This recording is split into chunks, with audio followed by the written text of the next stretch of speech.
Depuis quelques années, un terme est apparu pour désigner la réalité vécue par des millions de concitoyens, les aidants. Aujourd'hui, le jour du Seigneur ouvre le dossier, les aidants sont-ils enfin aidés? En France, entre 8 et 11 millions de personnes assistent de façon régulière et à domicile une ou plusieurs personnes de leur entourage pour des raisons de santé, de perte d'autonomie ou de situation de handicap. Le chiffre n'est pas précis pour plusieurs raisons. La première, c'est que beaucoup de ces aidants ne savent pas qu'ils le sont. Accompagner un proche en difficulté, ne pas l'abandonner, cela reste naturel. On n'est pas un aidant, on est d'abord le fils ou la fille, le mari ou la femme, le frère ou la sœur d'eux. Cela est remarquable et assez rassurant sur la solidarité dans la famille.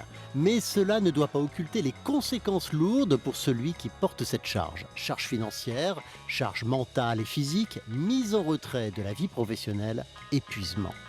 La seconde raison, c'est que ne sont pas comptabilisés les enfants et jeunes adolescents sur qui cette charge repose. Un jeune sur 10 aurait déjà eu à prendre en charge ses propres parents ou un membre de sa famille.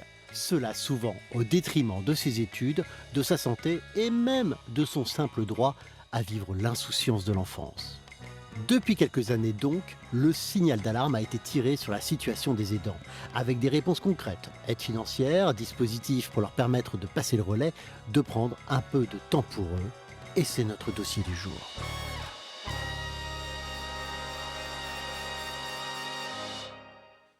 Et en ce dimanche de la santé, nous allons plonger dans une réalité qui vous concerne peut-être. Bonjour à tous et bonjour à toutes. Bienvenue sur le plateau du Jour du Seigneur. Bonjour à vous, Hélène de Chanteyrac. C'est un plaisir de vous recevoir sur ce plateau en ce dimanche matin. Vous avez fondé avec votre époux l'association Nouveau Souffle, une association d'aide aux aidants. On vient de l'entendre, les aidants ont besoin d'aide aujourd'hui. Absolument. Ils ont besoin d'aide alors pour prendre en charge leurs proches, c'est leur première demande. Souvent, ils s'arrêtent là. Mais en fait, souvent, ils ont aussi besoin d'être aidés pour vivre positivement, sereinement ce rôle d'aidant qui parfois peut durer longtemps. Qu'est-ce que vous leur proposez très concrètement ? Alors, l'association Nouveau Souffle, qui aura bientôt 10 ans cette année, on leur propose des accompagnements sur mesure, en individuel ou en groupe, pour déposer ce qui peut être lourd, ce qui peut être émouvant dans le rôle d'aidant, pour prendre un peu de recul et pour partager, trouver des solutions pratiques aux difficultés qu'ils peuvent rencontrer. Alors en général, ils nous partagent, il y a 5 grands types de difficultés qu'ils nous partagent. C'est que aidant, ça peut être éprouvant au niveau de l'organisation, la logistique, mettre en place voilà, un dispositif d'aide aux proches, savoir et réussir à déléguer. Ça peut être éprouvant au niveau de la gestion des émotions, du stress, de cette fameuse culpabilité. Ça peut être éprouvant au niveau de la relation avec le proche quand il a une maladie psychique, une maladie neuroévolutive, qu'il n'est plus exactement le même. Donc il faut ajuster la relation. La relation également avec la fratrie, quand il faut aider par exemple des parents et qu'on n'est pas forcément d'accord sur la manière de s'en occuper. La relation avec les professionnels, qui est un vrai sujet en tant que tel. Ça peut être éprouvant aussi parfois dans la prise de décision. Qu'est-ce qu'on met en place pour le proche? Est-ce qu'on envisage les ans de retraite? Et enfin, le 5e sujet, c'est comment est-ce qu'on arrive aussi à souffler, à se ressourcer? C'est la question du répit. Parce qu'on a besoin évidemment d'énergie, d'autant que cette situation concerne beaucoup de monde. On vient de le voir dans l'éditorial d'Éric Payet. Entre 8 et 11 millions de personnes concernées, ça veut dire que près d'un Français sur 6 est concerné dans sa vie par cette situation. Il y a tout type de situations, des personnes en fin de vie, des personnes qui ont des maladies chroniques, jeunes, plus âgés, des parents, des frères et sœurs. Quelles sont les situations que vous rencontrez au quotidien à travers ces aidants que vous aidez ? Alors 10 millions d'aidants, c'est-à-dire que tout le monde est concerné. On sera tous aidants un jour, et peut-être plusieurs fois, et parfois plusieurs fois en même temps. Il y a un tiers des aidants qui sont multi-aidants.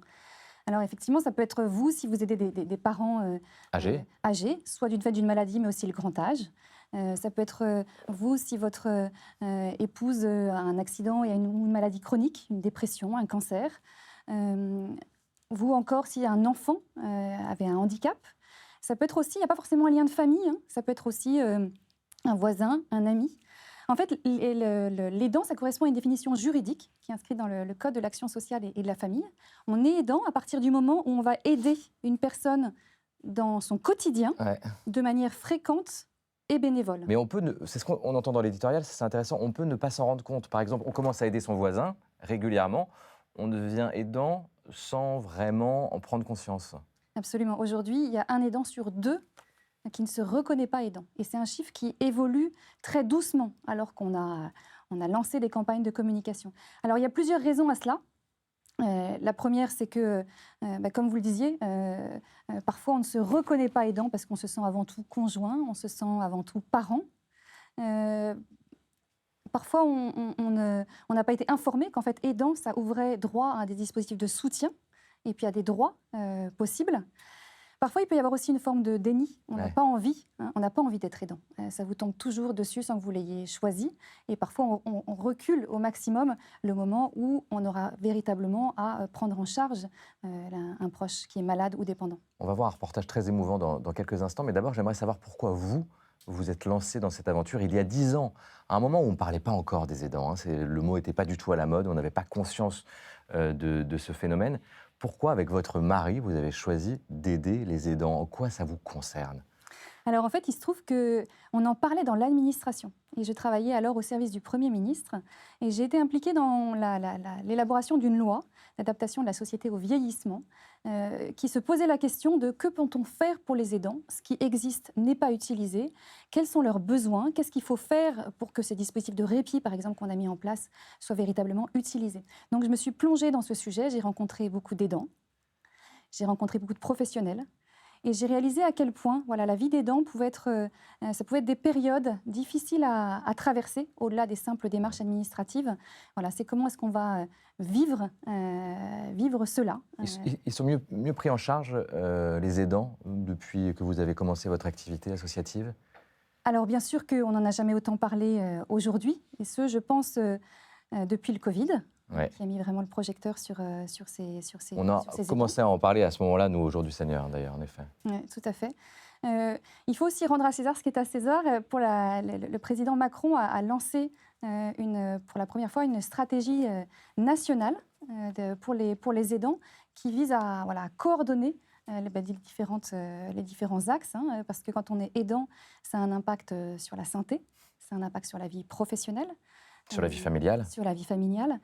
Donc a été lancée en 2019 une première stratégie nationale qui a permis donc d'avancer sur un certain nombre de points. Par exemple, quand on travaille et qu'on est aidant, souvent c'est difficile de concilier les deux. Et donc il y a un congé national du proche aidant qui depuis 2020 est rémunéré. Voilà. Mais ça, c'est des informations importantes à connaître pour ceux et celles et ceux qui sont aidants. Absolument. Donc, si vous travaillez, vous pouvez demander un congé de proche aidant qui peut être jusqu'à 3 mois, qui peut être renouvelable, qui peut être pris à temps partiel. Voilà. Donc, ça, c'est possible et l'employeur ne peut pas vous le refuser. Vous pouvez aussi décider de suspendre ou de réduire votre travail et toucher une allocation journalière de proche aidant. Donc il y a des solutions qui existent aujourd'hui. Il y a des droits qui sont mis en place. Après, il y a aussi des acteurs qui ont été mis en place qui maintenant maillent le territoire. Ce sont des plateformes d'accompagnement et de répit des aidants. Maintenant, il y en a dans chaque département et qui sont là pour dispenser des formations, parce que souvent, c'est pas simple aussi de savoir comment réagir par rapport à un proche qui peut avoir une maladie. Donc, il y a des formations qui sont proposées pour savoir comment mieux accompagner son proche, pour comment mieux le comprendre, ses réactions. Il peut y avoir du soutien psychologique dans ces plateformes. Il peut y avoir aussi des ateliers de bien-être pour pouvoir souffler, seul ou avec le proche. Et ça, c'est important. On va le voir d'ailleurs dans le reportage tout de suite, puisque c'est pas facile au quotidien d'être aidant. Je vous propose d'aller sur le terrain à la rencontre de Renaud, à Saint-Gaudens. C'est en Haute-Garonne, qui s'occupe de son épouse, Bernadette, qui souffre de la maladie d'Alzheimer à un stade avancé. Je vous propose donc de plonger dans le quotidien très particulier de ce couple. Un reportage très émouvant et parfois difficile. On en parle juste après, Hélène.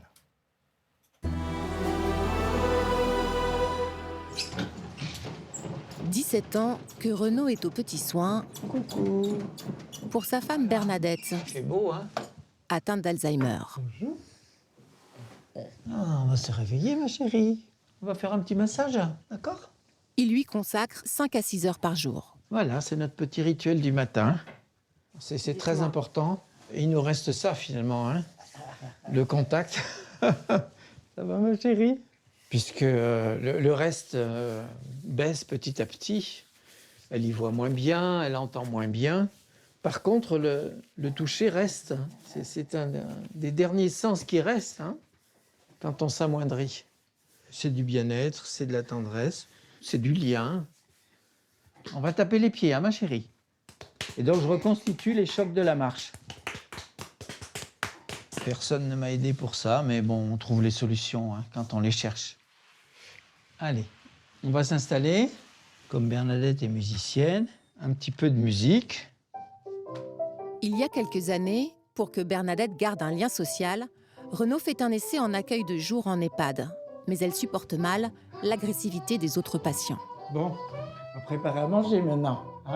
Jeune retraité, il organise alors son quotidien autour de Bernadette. Si je confie à une tierce personne les soins de Bernadette tandis que moi je m'occupe du ménage, ça n'a pas de sens. Pour moi, ça n'a aucun sens. C'est notre lien. Donc si j'enlève ça, qu'est-ce qui nous reste Voilà. Il ne faut pas que ça soit trop liquide, il ne faut pas que ça soit trop épais. Donc voilà, il y a une formule à trouver qui évolue avec le temps en fonction de l'évolution de sa maladie, bien sûr. Voilà, là, on en a pour 3/4 d'heure à peu près, à manger le petit déjeuner. Je considère que c'est ma mission de vie, m'occuper d'elle. Allez. Et donc, le reste est accessoire, finalement. Bernadette vit dans le présent. Et donc, ça conforte mon attitude de prendre les choses telles qu'elles viennent, sans me préoccuper du futur. Il y a la foi qui nous anime, qui nous permet d'accepter ce qui vient, et sans regret du passé. Bonjour Nadine. Bonjour. Ça va? Oui, ça va, merci. C'est l'heure de la sieste de Bernadette. Grâce à la présence de son aide ménagère, Renaud peut assurer ses activités de diacre ou, comme aujourd'hui, son atelier peinture. C'est un bien-être, c'est vrai, c'est calme, ça permet de sortir un petit peu de son environnement, on est concentré sur ce qu'on fait. Et puis, il y a une ambiance très, très sympa, donc ça, c'est quand même super important. Des parenthèses qui équilibrent cette vie de couple réinventée. L'important, c'est que notre relation, elle continue avec Bernadette. En fait, moi, je lui ai quand même fait cette promesse le jour de notre mariage. Je suis plutôt un aimant qu'un aidant. Je suis plutôt un aimant qu'un aidant. C'est très révélateur. Qu'est-ce qui se joue pour vous quand vous voyez ce reportage entre Bernadette et son époux qui s'occupe d'elle? Moi, je trouve ça magnifique, parce qu'on voit que la relation, elle continue, parce qu'on voit que le mari est heureux de donner tous ces soins à sa femme. Je suis aussi touchée de voir qu'il a réussi à trouver un équilibre où il peut aussi aller se ressourcer, vivre d'autres choses ailleurs qui lui permettent de lui donner l'énergie pour aussi s'occuper d'elle. Il parle de foi aussi, c'est intéressant. Ouais. Il dit c'est parce que j'ai la foi aussi que j'accepte, qu'on accepte d'ailleurs, il dit on, avec Bernadette, qu'on vit ça et qu'on ne regrette pas, en tout cas on est dans le présent, on est là. Absolument. C'est des choses que vous entendez aussi. Bien sûr, et en tout cas, c'est des questions que nous on pose. C'est qu'est-ce que vous ne voulez pas regretter? Moi, une question que je pose souvent, c'est quel aidant vous avez envie d'être? Ça, c'est magnifique, mais ça peut mettre la pression à beaucoup de personnes qui se disent mais moi, je ne suis pas capable de faire ça, et je n'ai pas envie de ça. Ouais. Et nous, notre rôle, ça va être de dire, oui, c'est tout à fait OK si vous n'avez pas envie. Qu'est-ce que vous avez envie de vivre? Qu'est-ce que vous avez encore envie de vivre avec votre proche? Et puis, de quoi vous n'avez pas envie? Et ça, c'est possible de le déléguer aujourd'hui. Il y a des professionnels pour ça. Il y a peut-être d'autres personnes dans l'entourage qui peuvent prendre leur part. Donc, c'est très important de choisir l'aidant qu'on a envie d'être pour rester dans cette relation aimant-aimé. J'aimerais vous faire réagir à une citation. On aime bien les citations aujourd'hui, Seigneur. Regardez. « Venez à moi, vous tous qui peinez sous le poids du fardeau, et moi, je vous procurerai le repos. » Voilà ce qu'on peut lire dans l'Évangile selon saint Matthieu. Comment vous réagissez à ça par rapport aux situations que vous rencontrez au quotidien? Alors, l'association Nouveau Souffle est aconfessionnelle, mais cette phrase, bien sûr, m'interpelle. Elle m'interpelle parce qu'il y a l'emploi du mot fardeau. Et fardeau, c'est le fardeau de l'aidant. C'est ce qu'utilisent les professionnels du médico-social et les psychologues qui vont faire un point avec l'aidant pour évaluer son niveau d'épuisement. Il y a une petite échelle qui s'appelle l'échelle de Zarit, avec un ensemble de questions. Très précise. Voilà, où on définit à la fin, la dernière question, c'est finalement comment est-ce que vous évalueriez le niveau de fardeau de votre rôle d'aidant. Et ça, c'est une question qui est terrible pour avoir aussi administré cette question-là. finalement, les personnes, après avoir répondu à un certain nombre d'items avant, finalement, quand on en arrive à cette question, sous-estiment ce niveau-là, parce que c'est difficile de parler de fardeau. Et ce que j'aime bien dans cette phrase, c'est que le Seigneur vient dire, oui, il y a fardeau, je sais qu'il peut y avoir quelque chose de lourd. Voilà. C'est une réalité. C'est une réalité. C'est une réalité, même si elle est difficile à exprimer.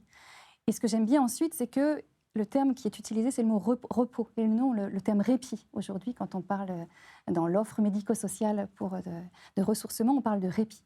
Et répit, ça sonne un petit peu comme une respiration dans une expérience qui est de l'apnée et qui est difficile. Alors que là, on parle de repos. Et un repos, c'est vraiment une promesse de vraie respiration et de vrai ressourcement. Un ressourcement qui fait partie de la vie, en fait. Hein. Qu'est-ce que vous trouvez auprès de ces aidants, humainement, et même dans la foi, vous êtes croyante? Est-ce qu'il y a quelque chose, depuis 10 ans, qui est né en vous, qui s'est révélé? Moi, je suis édifiée par ce qu'ils font, et je trouve qu'il est important de leur dire la valeur de ce qu'ils vivent.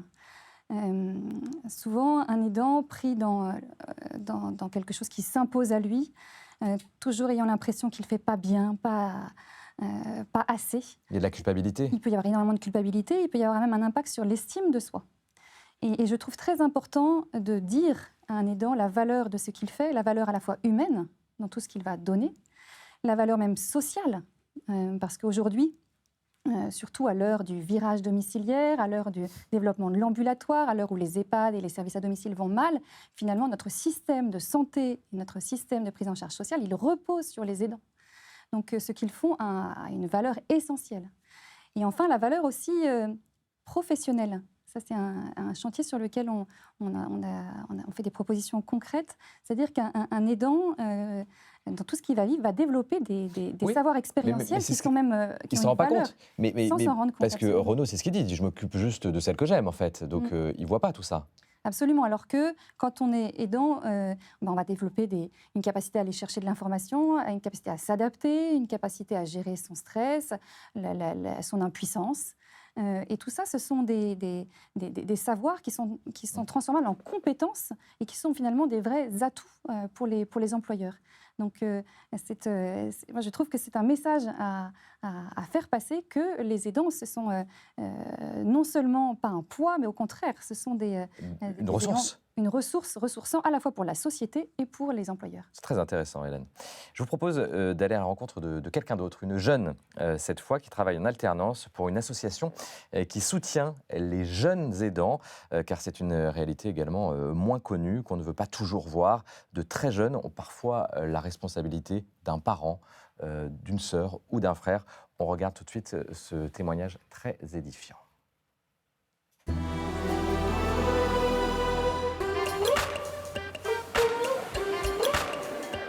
Je m'appelle Émilie, j'ai 25 ans et je travaille en alternance à La Pause Brindille, qui est une association lyonnaise qui vient en soutien aux jeunes aidants. Et donc les jeunes de moins de 25 ans qui sont confrontés à la maladie, le handicap ou l'addiction d'un des proches.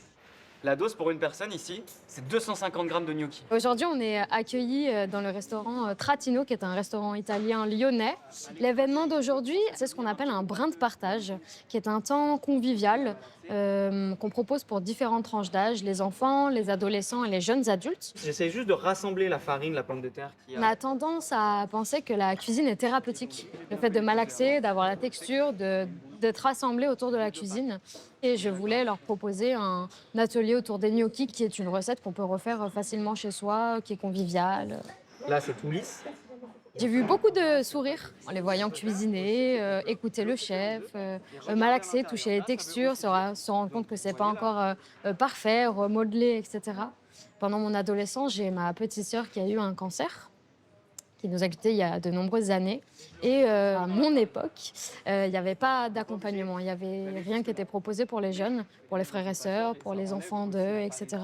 Et moi, j'en ai énormément souffert parce que mes parents pouvaient avoir un accompagnement quand ils ont perdu ma petite sœur. Moi, j'ai rien eu.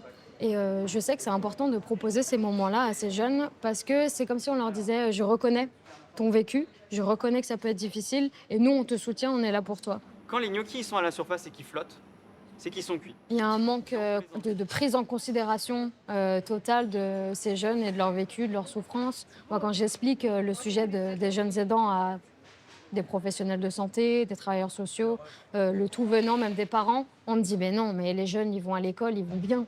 Tout va bien dans leur vie. Ils sont jeunes, ils sont innocents, la vie est belle.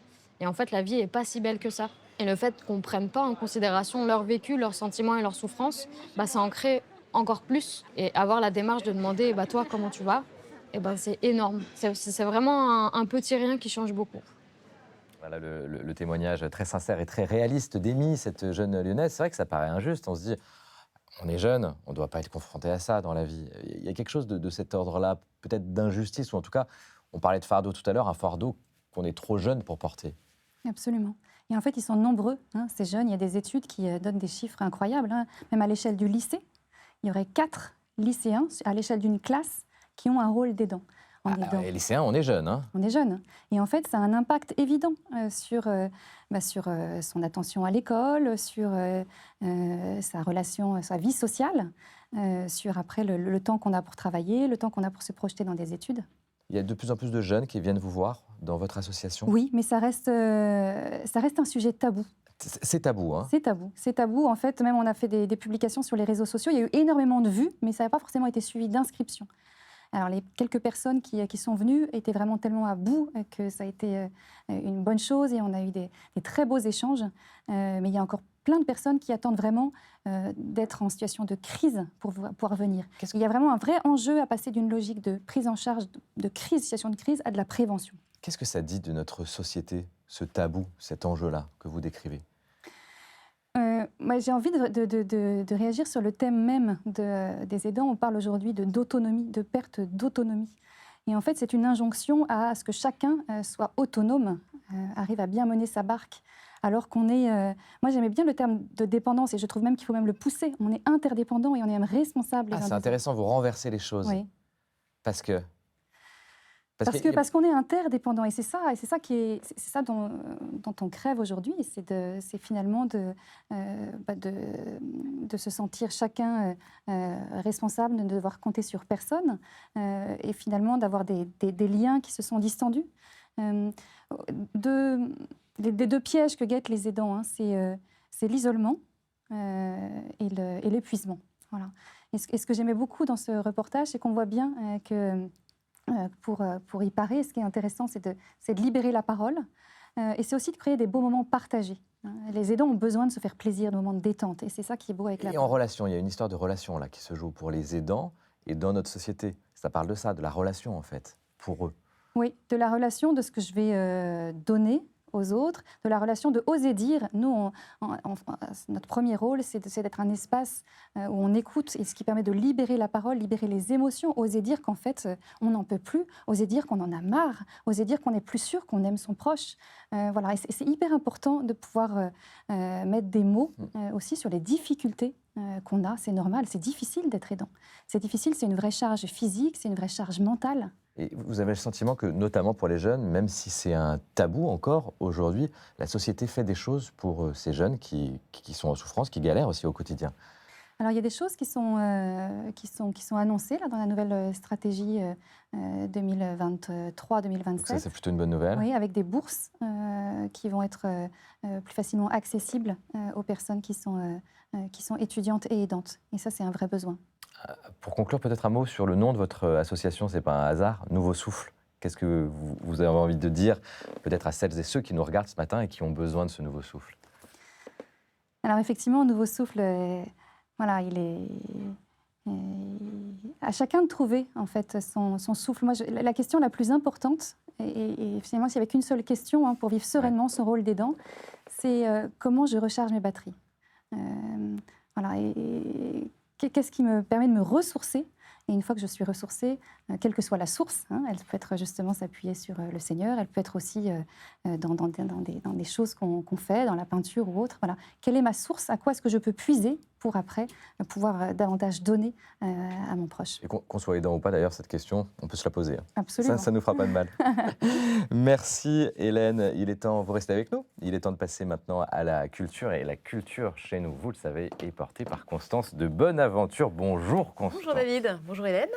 Bonjour à tous. Toujours une joie de vous retrouver. Et on démarre avec un livre, un témoignage très fort qui va résonner avec tout ce qu'on vient de dire ce matin avec Hélène. Oui, complètement. Le livre s'appelle « Je suis devenu le parent de mes parents ». Alors, c'est avant tout un témoignage poignant et émouvant, celui donc de Vincent Valinduc. C'est un jeune médecin, il a 24 ans quand sa mère, Nadine, alors âgée de 52 ans, est frappée par la maladie, une maladie proche d'Alzheimer. Et alors, pendant plus de 14 ans, Vincent, son père et son frère vont la porter à bout de bras.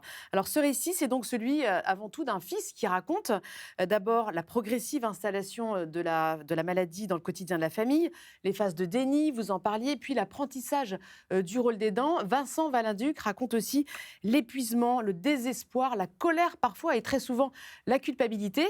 Et ce qui est intéressant dans ce livre, c'est que l'auteur, il a ce double regard de fils et de médecin. Et fort de cette expérience, il nous fait part aussi des enseignements qu'il a tirés. Alors, ce qu'il répète avant tout, c'est de s'identifier comme aidant. Vous en parliez aussi. Pour lui, c'est une priorité. Se faire aider et prendre soin de soi.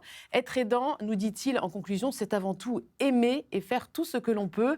Je suis devenu le parent de mes parents. C'est un très, très beau témoignage de Vincent Valinduc et c'est publié chez Stock. Être aidant, c'est aimer. Absolument. Ça vous parle, là? Oui. Et ils vous le disent, ça, les aidants? Ils me le disent. Il y a beaucoup une affaire d'amour, mais il y a beaucoup une question de « il faut ». Et ce qui est important, c'est de questionner les « il faut ». Ouais, pour trouver du repos. On poursuit avec un film, Constance, qui vient de remporter le prix Croire au cinéma, un prix dont Le Jour du Seigneur est partenaire et qui récompense les valeurs humaines ou spirituelles dans un long métrage. Exactement. Alors, le film qui a été primé s'appelle Interdit aux chiens et aux Italiens. C'est un superbe film d'animation avec des personnages en pâte à modeler. Alors, l'histoire se passe en Italie, au début du XXe siècle, dans le nord de l'Italie. La vie devient de plus en plus difficile pour la famille Huguetto et le père Luigi, qui est paysan, décide de partir en France travailler sur les chantiers. Il emmène donc toute sa famille et le réalisateur, Alain Huguetto, son petit-fils, réalisateur du film, donc, raconte ici l'histoire de sa famille. Regardez cet extrait de la bande-annonce. C'est dans une de ces maisons que mon grand-père et ma grand-mère ont habité. Chaque hiver avant la neige, c'était la moitié de la population qui allait en France. Ramoneurs, chiffonniers, les Italiens, ils étaient bons à tout. Écoute ce qui est écrit dans ce journal français.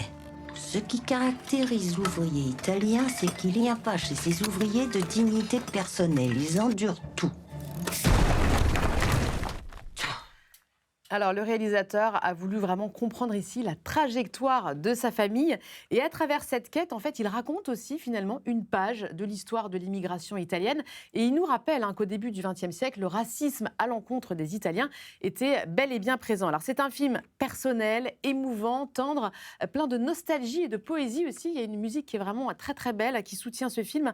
Interdit aux chiens et aux Italiens, c'est vraiment tout public.